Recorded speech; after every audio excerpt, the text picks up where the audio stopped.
Lorsqu'une entreprise comme Uber, Airbnb ou Facebook entre en bourse, les médias célèbrent la richesse colossale créée le jour de l'introduction en bourse. Les investisseurs particuliers se précipitent pour acheter l'action en espérant devenir riches. Mais voici la vérité que Wall Street ne veut pas que vous sachiez. Au moment où une entreprise entre en bourse, l'argent a déjà été gagné. Je suis investisseur et gestionnaire de fonds depuis 30 ans. J'ai investi dans des entreprises privées et des sociétés avant leur introduction en bourse. Et je peux vous dire que la bourse publique est l'endroit où les riches vont pour vous vendre leurs actions. Ce n'est pas là qu'ils vont pour les acheter. Les ultra-riches réalisent leur rendement exponentiel sur les marchés privés des années avant qu'une entreprise ne fasse sonner la cloche à la bourse de New York. Aujourd'hui, je vais vous emmener dans les coulisses de l'investissement avant introduction en bourse. Je vais vous montrer comment le capital risque et le capital investissement fonctionnent réellement. Et je vais vous expliquer la formule de la loi de puissance, la réalité mathématique implacable qui régit la façon dont les investisseurs les plus riches de la planète allouent leur capital. Si vous voulez comprendre comment la richesse générationnelle se crée réellement dans l'économie moderne, vous devez regarder cette vidéo. Entrons dans le vif du sujet. Regardons le cycle de vie d'une entreprise technologique à succès. Au début, un fondateur a une idée. Il lève un tour de financement d'amorçage. L'entreprise peut être valorisée à 10 millions de dollars. Quelques années plus tard, ils ont un produit et des revenus. Ils lèvent un tour de financement série A. L'entreprise est valorisée à 50 millions de dollars. Ils continuent de croître. Série B, série C. Enfin, 10 ans plus tard, l'entreprise génère des centaines de millions de revenus. Les premiers investisseurs veulent encaisser. Alors l'entreprise entre en bourse. L'investisseur particulier, le gars moyen qui regarde CNBC, achète l'action le jour de l'introduction en bourse. Il espère que l'entreprise va doubler de taille. Pour qu'une entreprise de 10 milliards de dollars double, elle doit ajouter 10 milliards de dollars de valeur supplémentaire. Cela prend des années, parfois des décennies. Maintenant, regardez l'investisseur privé qui a investi lors du tour d'amorçage, quand l'entreprise était valorisée à 10 millions. Il a multiplié son argent par 1000. Son investissement de 10 000 dollars vaut maintenant 10 millions de dollars.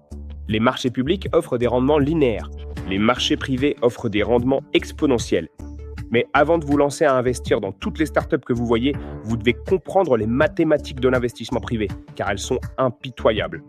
Sur le marché boursier public, les rendements sont distribués de façon à peu près normale. Sur les marchés privés, les rendements suivent la loi de puissance. La loi de puissance stipule qu'un infime pourcentage des investissements générera plus de 100% des rendements totaux. Laissez-moi vous montrer comment fonctionne un fonds de capital risque professionnel. Un gestionnaire de fonds investit 1 million de dollars dans 10 entreprises différentes avant leur introduction en bourse. 6 de ces entreprises feront complètement faillite. Elles tombent à zéro. Le fonds perd 6 millions de dollars. 3 de ces entreprises survivront, mais elles ne connaîtront pas une grande croissance. Elles pourraient simplement rendre le million de dollars initial. Ce sont des zombies. Mais une entreprise, une seule, devient le prochain Uber. Elle connaît une croissance exponentielle. Cet investissement unique d'1 million de dollars se transforme en 50 millions de dollars. Le fonds a perdu de l'argent sur 90% de ses investissements. Mais grâce à la loi de puissance, le portefeuille total a transformé 10 millions de dollars en plus de 50 millions de dollars. Les amateurs échouent parce qu'ils investissent dans une ou deux entreprises. Les professionnels réussissent parce qu'ils construisent un portefeuille suffisamment large pour profiter de la loi de puissance. Alors comment accéder réellement à ces opportunités ? Il y a 10 ans, il fallait être milliardaire. Aujourd'hui, les barrières restent élevées. D'abord, il faut généralement être un investisseur accrédité. Aux États-Unis, cela signifie un patrimoine net supérieur à 1 million ou un revenu annuel supérieur à 200 000 dollars. Première voie, l'investissement direct en tant que business angel.